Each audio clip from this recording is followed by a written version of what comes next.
My name is Noah, or Argo, depending on who you ask. And before the episode begins, I figured I'd give you a bit of background on our topic this week.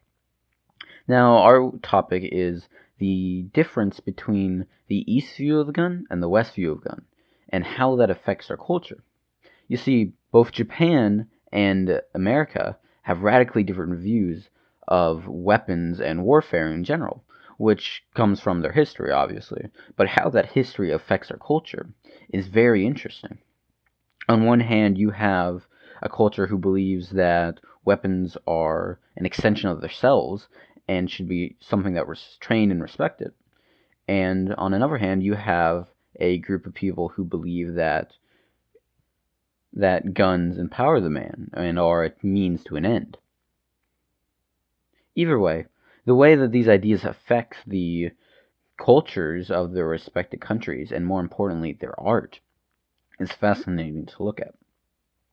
Now, another thing you should keep an eye out for in this episode is I switch up the word West and East a lot, and at one point we start talking about Dark Souls, and I say the East's idea, but I'm really referring to West, and it pisses off Colton a bit, but so just keep an ear out for that.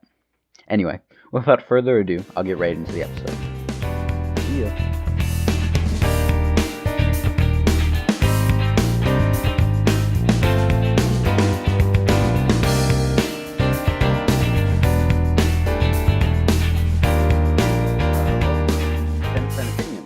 Today I have Colton.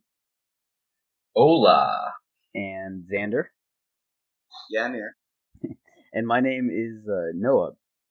The topic today is the way Western and Eastern arts, more specifically Japanese and American arts, reflect their views of guns, weapons, and other warfare. So before I start, why don't I kind of lay the groundwork so that we're all on the same page? That works. Actually, let's do this with two questions. How do you think That also works. How would you describe the Eastern view of a weapon versus the Western view?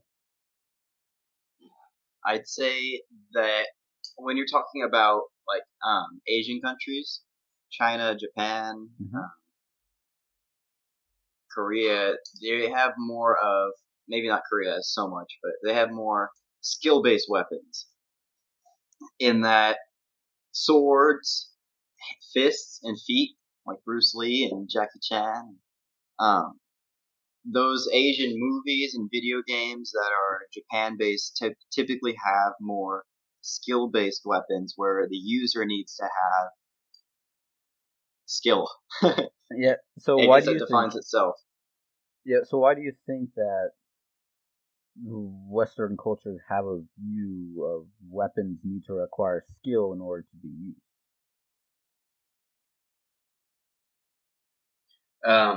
You're referring to Eastern countries? Yeah, what did I say? You said Western. Oh. But I mean, it really just speaks down to the philosophy of, for Eastern countries, it is an extension of yourself, which we kind of see. We hear a lot of that in media, and it doesn't really make that much sense. But whenever you study a weapon in that sort of stuff, because I was a secondary black belt, and the way that just casual brag, but the way that that you're taught these things is that you aren't supposed to go out and use that for anything, but you're supposed to use it as a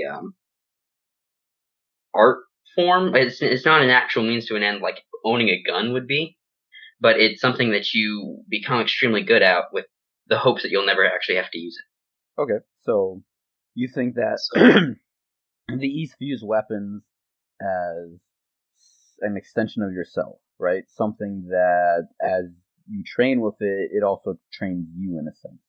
I have to agree to a certain point, but I think I also disagree to the origin. Go ahead. I think the primary reason that the East uses more skill-based weapons is simply because of history. Think about, say, Japanese history as compared to American history. First off, they go way back. unlike America, who is a relatively new country in the development of things, long term at least. But the thing is that in Japan, think about Japanese weapons and Japanese traditions. What's the most famous period, infamous historical period of Japan? The Sudoku Jidai period? Yeah, exactly. And what did the Sudoku Jidai period have? Lots of wars. Wars and samurai. Wars and samurai. Exactly. And warrior monks. And so I think in the past as well, they've built their entire history and all of their, I guess, weapon philosophy based off of these skill-based weapons, swords, hand-to-hand combat, because they had to. They didn't have not access to weapons the same way that not only do we have today, but also we have different weaponry today. Think about, bless you, mother. Think about the West. Okay, think about America. We built our history off of guns. Right. We were built off the back of guns. The reason we won is because we're not brave at all, and we're just like we're cowards. That's kind of the reason we won the Revolutionary War. If you strip it all down to a straw man. I wouldn't necessarily agree with that. Yeah, I'm not sure if I would agree with that, but I see what you're trying to say. So, back to the East then, or the West. If the East is based around this like self-centered idea of improvement which stems from their accessibility to weapons, then the East, or the West, I keep getting these two confused, and the West, who had access to guns, how did they view them? 1 second before I answer that. You're right. Actually, I used the wrong word. It's more like we had common sense and that we did not want to march in a straight line to get shot in the face, and that we actually developed guerrilla warfare to prevent said getting shot in the face. So it's good, not getting shot in the face. Now, what was my question? How does the East view weapons? I said East again. How does the West view weapons? Well, the West views weapons as simply as a means, because even if you aren't necessarily trained to a ridiculous extent, you can still operate a knife or a gun on a basic level. I mean, if you give somebody a day out at a firing range, they can become pretty versatile with that type of weapon. Whenever for Eastern weapons, it takes years of training. And I think in that sense, it's not something that we use to either protect ourselves or acquire a goal like in the American Revolution, but it's something that you train in. It's more of like an art form in that sense. Okay. So now the question that I want to pose here. You have one country who views weapons as a means to an end and something that empowers people. And then you have another country that views them as something that should be honed and respected. So, how do these ideas influence the art in your respective countries? Now, that's a big question, but you can just take it chunks at a time. Like, give me one country's view of it. Well, there is the basic answer in that a lot of American period art, I feel like it's more based off history. Again, you see a lot of Japanese portraits and interpretations have to do with the samurai and victories that the Japanese have had, and a lot of American artworks have to do with American history. Say the famous portrait of George Washington sailing across, what was it? The Chesapeake Bay? Yeah. No. I just finished History 1301. He's sailing into New Jersey. Yes. Well, this is embarrassing. Where Chesapeake Bay was from. But, so you're saying that the art of these two countries is reflected in their history. So, Just as how their weapons, the popularity of all their weapons comes from their historical uses. So what about modern art? Or not modern art in the sense of like single color paintings and things like that, but like games, movies, television. How did those reflect pop culture? That's the word I'm looking for. In what ways do those reflect the ideas of weapons as a means to an end, or weapons as something that should be respected? I mean, just the sort of the way that, like in American movies and TV, a firearm is never, or it is, it's sort of seen as an obsessive type thing. It's more of a hobby. Whenever, if you have any sort of Japanese culture about a weapon, specifically, like literally, I think in any Japanese media, weapons are either feared greatly or respected, and perhaps it's both tie into each other. That being, like, first thing pops to my mind is like you guys are both bigger nerds about this than I am, but the Gundam, and how massive respect for them as sort of souls, but they're treated as if they do. Whenever in American cultures it would just be, ooh, look, a giant robot, that's so cool. Yeah, it would be, look at the giant robot, look at how much stuff we can destroy. But bringing up Gundam is an interesting thing, because in my opinion, there are certain stories that could only exist in the respective cultures. And Gundam is one of them because of the way they view weapons. A Gundam is an extension of the pilot. And most of the time, they're designed to reflect the pilot's personality, their flaws, their ideas, and so on and so forth. And you can see that if you go look at the newest one, the Iron-Blooded Orphans. Right, in Japanese culture, it's almost like you are the weapon. Yeah. The power comes from yourself. In America, it's more, the weapon is apart from you, right? A lot of times, in America, people don't blame people for their injustices, but they blame the weapons themselves. Okay, so Like to make Xander. I'm not sure if I want to get political, but what do you mean by that? By they blame the weapons more than they blame the people? Like gun control? Well, yeah, in that sense, yes.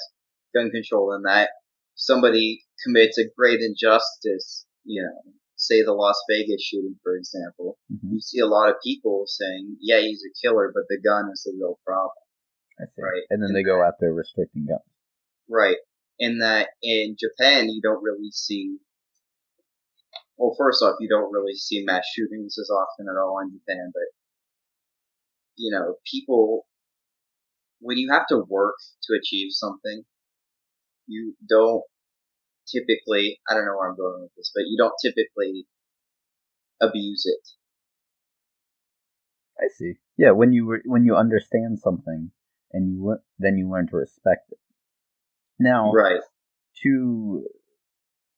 I would like to point out that in Japan and China, firearms are completely banned. They're not completely banned, but they're, like in Japan, it's far harder to actually get a hold of one. But the Chinese students, whenever they come and stay with us, they were completely amazed that we were allowed to have any guns, because they said that only like the equivalent of a SWAT team had that. Well, I don't know what it is in China, but in Japan, I know it's just a rigorous set of requirements that you have to go through. But back to art. The Metal Gear series has an American hero but because Japan views weapons as something that needs to be respected and that's something you train to use, I don't believe the Japanese community is capable, unless they're specifically trying to do this, capable of creating a character like, say, Master Chief, who doesn't have an actual personality and is meant for the player to project their own likeness. But with Metal Gear, you have Snake, who is an actual character who has background and training and a history that makes sense for him to have the gun. And then you use him as a surrogate hero for the player, instead of having a blank canvas where the hero is the player. Would you guys agree with that? I think it's an interesting idea, but I think comparing the Metal Gear franchise and the Halo franchise is quite different, because I think Metal Gear is entirely story-based. And to be honest, Halo isn't nearly as quote-unquote intellectual as Metal Gear Solid. Yeah, that's the difference between American and Japanese storytelling in general. So why do you think that is, Xander? Why do you think Japanese games tend to have deeper, longer stories when compared to Western games? I can't really say that there's a straight answer. Give me a moment to think about that. Okay. So while we're doing that, I thought you were just gonna give him like a moment of silence. Yeah, we'll wait. Yeah, and then I'll just cut out the silence, so it's really like a second. But so the elephant in the room is that America came out with the FPS, right? Which is a genre about shooting things and glorifying shooting things. Unless you're playing Spec Ops Online, in which case you're shooting things and you feel horrible, but that's another story. So, do you think that another country could have came out with this sort of game? I think it's a possibility, yes, but of course it would be based off of Western perspective. I don't feel like you would have a shooting game set in Japan where the protagonist was not American or, I don't know, Mexican. Yeah, what would an FPS with Eastern ideas look like? Well, I think also have an answer for the last question as well. All right, then Xander, then Coltan. All right, so I feel like there's a lot of passion generally in Japanese works. I feel like it's more apparent in America that there's a lot more passion in Japanese work, because I think only the incredible and the passionate works get passed on to Americans.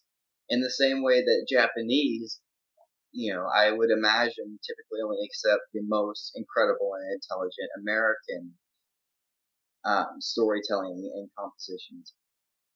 That makes sense. Then you're only getting. You think that the reason that another country has such good stories is only because you've only seen good stories. Right. Somebody would recommend to you this random manga that some guy came up with. He's not very intelligent, he's not very driven, and he creates an average story. In America, we see things like that quite a bit. It's just more popular. On top of that, as far as video games go, I can't say that's exactly the truth. I know when it comes to movies and writings, at least appropriate writings, there's a big difference between American and Japanese culture when it comes to storytelling. Well, I told Colton that you can talk, but I'm going to add on to that. I would have totally agree with you, but now as services like Crunchyroll and Netflix become more and more popular, there is such a flood of anime just for the sake of anime that's coming to the West that idea is probably going to go. It's probably going to is the virginity of anime is going to leave. It's going to be gone, so to speak. I guess that's one way to put it.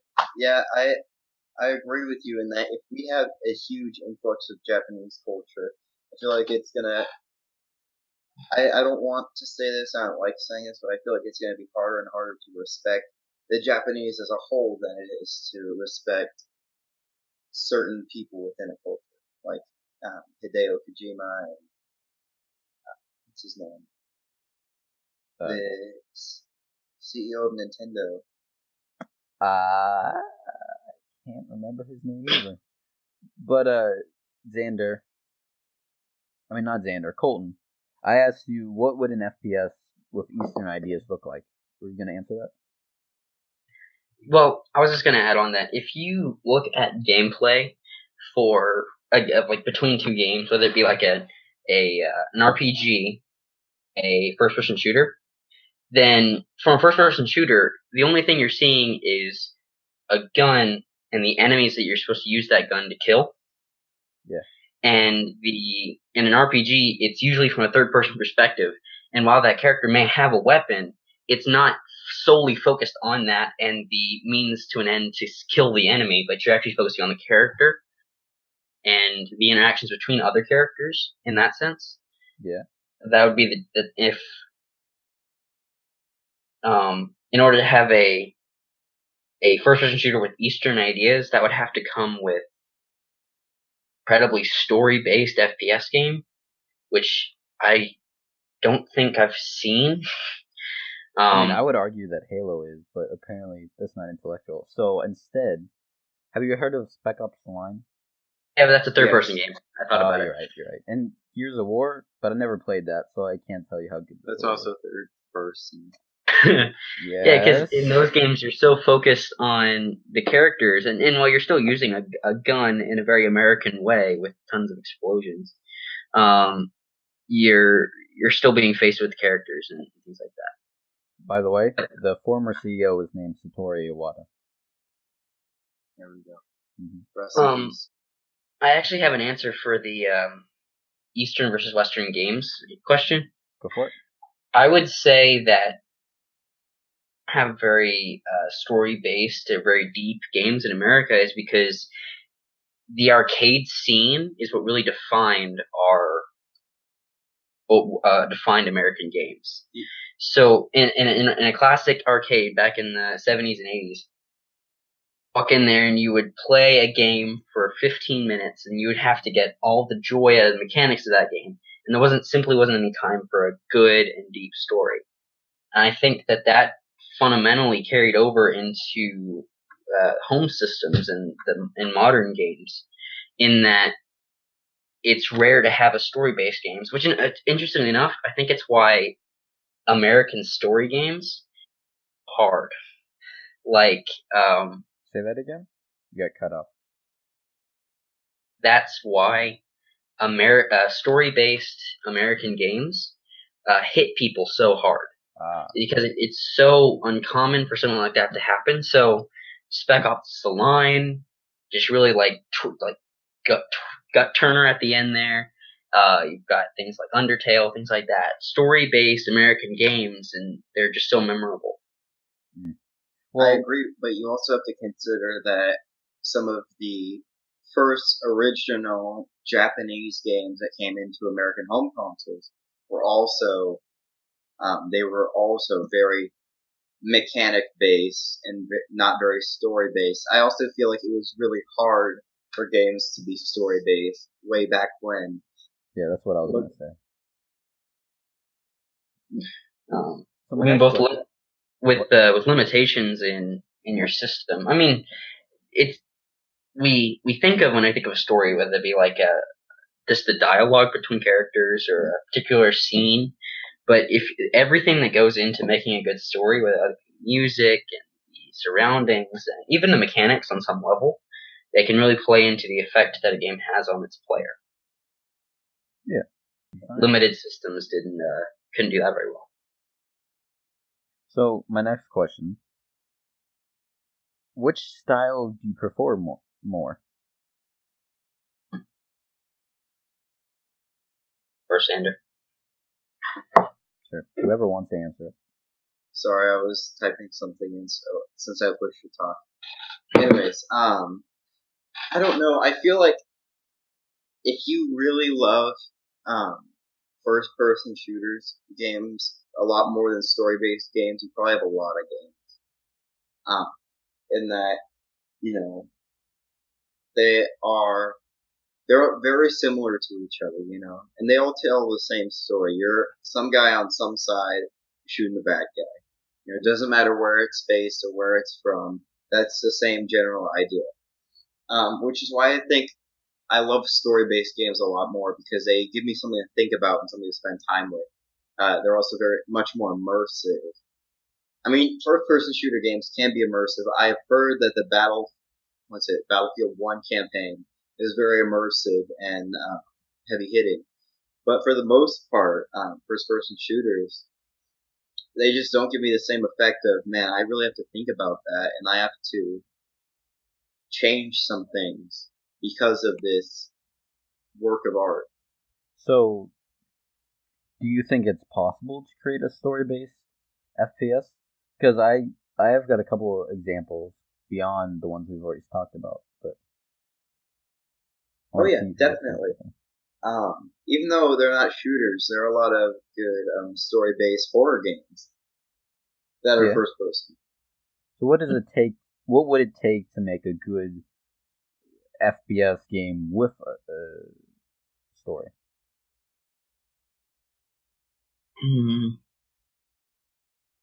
I mean, some real. Does that make sense? I've never been playing a Call of Duty or Halo game and start to question why I'm doing what I'm doing. But that's why Spec Ops: The Line was such a gut-wrenching game, is because at the very end it calls into question everything that you have been doing and sort of mindlessly. But so I think that adding some sort of morality or ethical questions or something along those lines would give you something to actually think about while you're shooting stuff. Yeah. Is that the only way to do it? No, not necessarily. I feel like one big thing that you have in a first-person game that no other perspective game genre has is atmosphere. I guess you could technically even count Resident Evil 7 as a first-person shooter, even though there's not much shooting going on, as well as Alien Isolation. But one thing that both of those games have, and that they do very well, is they put atmosphere on the situation. I feel like if you're going to have a good story, especially a visual story, you have to have good atmosphere. I feel like that's the first step. And then on top of that, you have to have characters that are interesting and that you want to explore. That's generally the whole point of a story, is you take a bunch of characters, you put them in a situation, the reader or the watcher or the player wants to find out what's going to happen to these characters, because I'm interested, I'm invested in them. So, what my example would be is Prey this year, because Prey was basically,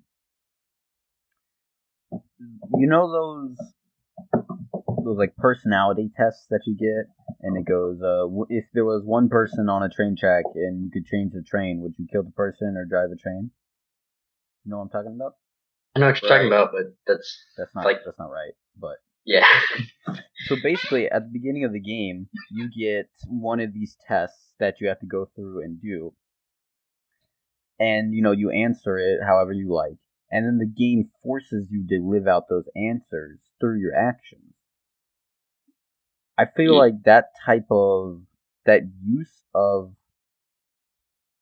first person, the use of the first person in this game was used more to make the character feel like you, as well as to make you relate to him, as well as create atmosphere, like Xander said, and what's the word I'm looking for? Yeah, I'll go with that then.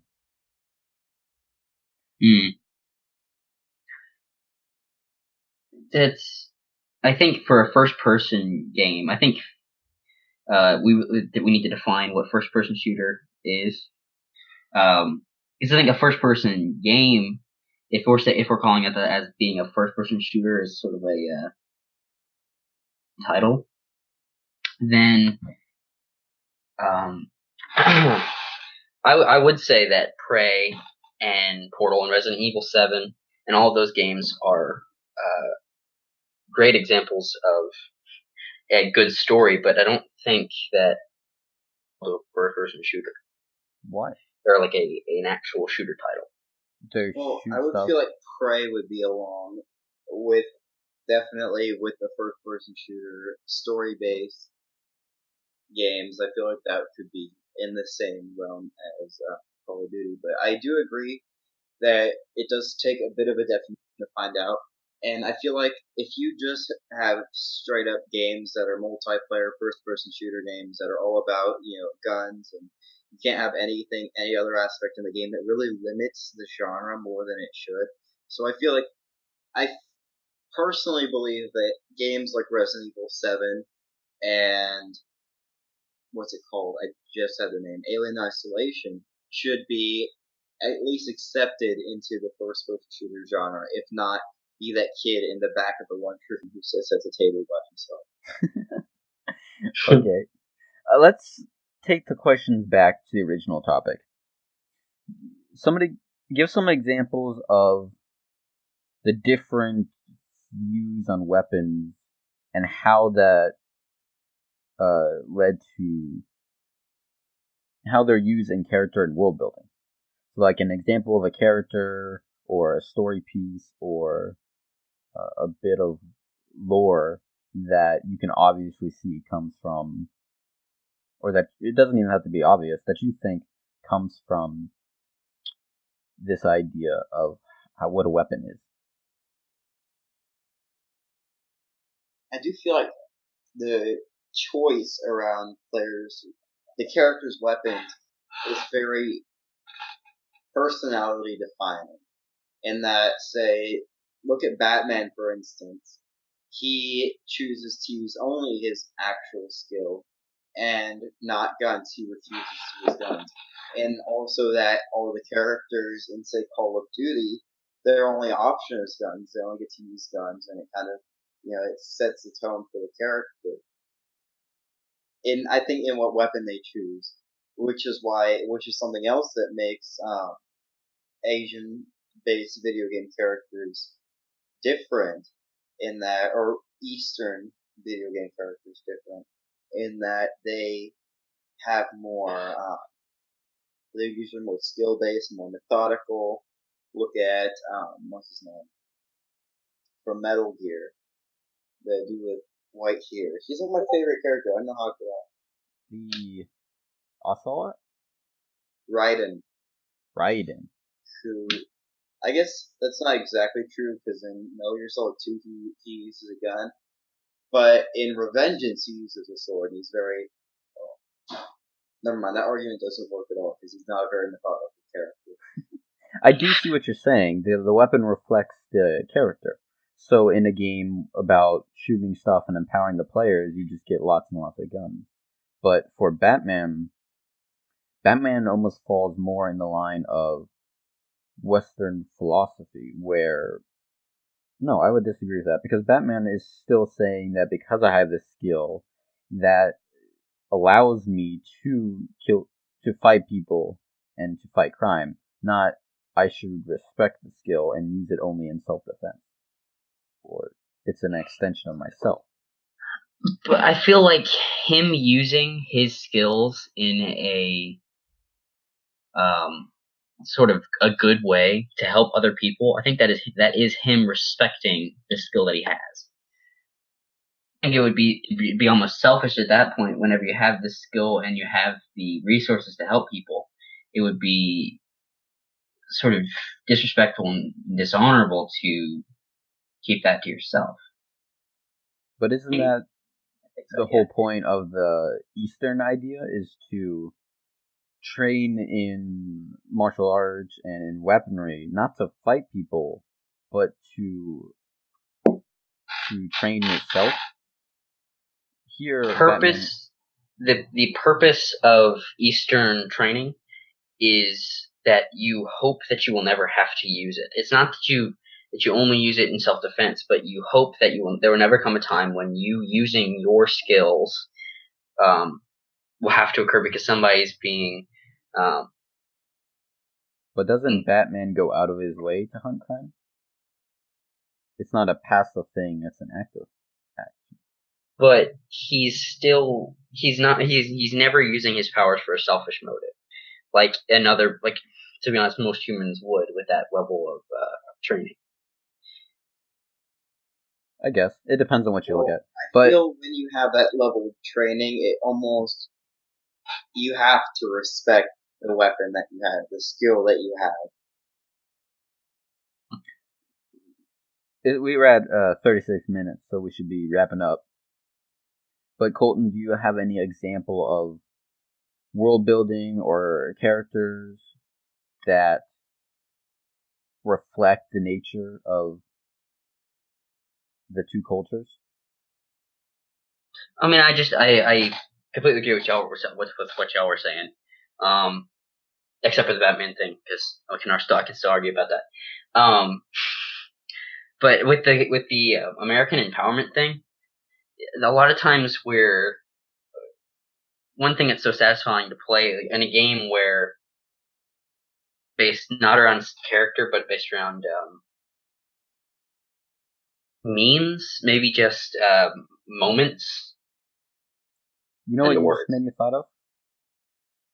The stealth genre is the exact opposite of the action genre. It's not about empowering the character. It's about letting the character usually knows that he's outmatched. It's about him outsmarting the other players. And who came up with the stealth genre? Anyone? Who came up with the stealth genre? Yeah. Okay. The Japanese. Gaming professor. Yeah. Metal Gear Solid, man. Yeah. The first Metal Gear was on NES. It's not about we're going to use weapons for the sake of weapons. The game actually encourages you not to use weapons and not to kill. It's a perfect example. Now, how many West games are actually could you consider yourself? You have Mark of the Ninja, Heist World, the Mark of the Ninja was a great game. Going on for the tangent here, but the thing about that game is that during the actual bulk of the game, the story didn't mean anything. But the mechanics were so great, and that you could play the game so many different ways. One of it's, like you were saying, was don't kill anybody or kill everyone. And then you get to the end, and there's an actual final plot point, which made everything kind of better for me, in my opinion. It sort of made up for the lack of story throughout the game, but there was one giant thing at the end. No spoilers? No, I'm trying not to spoil it. Yeah. Anyway. Okay. Game, I wanted to brag about it. Let me just throw out a couple examples. Because it's a fun game to me to just see all the Japanese anime and games that use this idea. So, in Xenoblade, the new Xenoblade, you've got a woman who is a sword. Somebody tell me that's not right on the nose. Then I've never played Xenoblade, so what? So the main character is a driver, and his companion, like truck driver. Yes. I know that's not what it is, but he has a Confederacy hat. Basically, there's I'm not actually sure how it works. Colin, you played the game. Is she a sword? Does she turn into a sword? Yeah, she's a sword. Basically, the drivers have genetic abilities which allow them to operate these weapons. Mm-hmm. Each of the weapons is an actual character in itself, but they're not human. So one of them is like a lion, and another one is a Toss from StarCraft. But then your driver, or your crossover? No. Is it a Protoss? We'll see. I'm saying it looks like one. But then your actual weapon is this girl who's half naked, and it's very uncomfortable at times. Okay. And then it's like, damn. You had me at half naked. Yeah. Can you before we close, why don't you guys have any final opinions? Final examples, even? You know, a game that's Japanese and that. So, Dark Souls is made by a Japanese company, but it takes a lot of Eastern ideas and Western ones, if that makes sense. Like, yes, it's got the Eastern idea of what an RPG is, where it's very personal based. You make the character, you choose the class, the story is what you make of it. You can go wherever you want. Well, somewhat for the last one, but then it also takes a lot of Eastern ideas of like the cycle, life and death, reincarnation. You have the character being an extension of the player, where they're proportionate to your skills. I think I would argue with the character point as an Eastern thing. Go on. Yet again, we're seeing a character being made where we're supposed to project ourself onto that character. Because your character, correct me if I'm wrong, never talks. Yes, right? He does not ever talk. But that's what I was saying, is that it comes from the D&D idea of you're going to make your own character because that's who you are in this game. Yes, but D&D also can focus more on personal interactions, where I don't think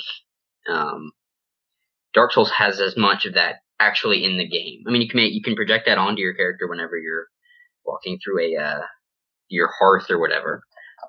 But I don't think there's ever that sort of personal level or attachment that comes with D&D. No, but the West, my bad, I screwed it up again. The West has started the RPG with D&D, and so all Western RPGs are based around this idea of it's you, while all of Eastern RPGs are based around the JRPG idea of it's a story and you're just playing a character in it. So in that sense, this is an RPG with Western ideas. Mm. Anything you want to add, Xander? I agree with you, Noah. All right, nice. I wasn't listening too closely there because I'm doing my physics homework on the side. But buddy, what are you doing? There's a due date, okay? I got school to do, okay? Jeez. Yeah, go ahead. Anyways. Okay. But I heard everything that you said. Don't get me wrong. But I agree with Noah in that when you take the Eastern interpretation, you have the character in the story that you're playing, and in the American interpretation, the character is more you. I guess the American interpretation is also more about making you feel like a hero, when the Eastern interpretation is usually more realistic. Yeah, which stems from the view of weapons, in a way, where it's about empowering the player, or for the Western games, it's about empowering the player, and the guns is just a mean for that. Right. All right, then. Okay. Thanks for watching our first... Close us out, Noah. Yeah, thanks for watching our first official episode. We'll see you next week. See ya. Bye.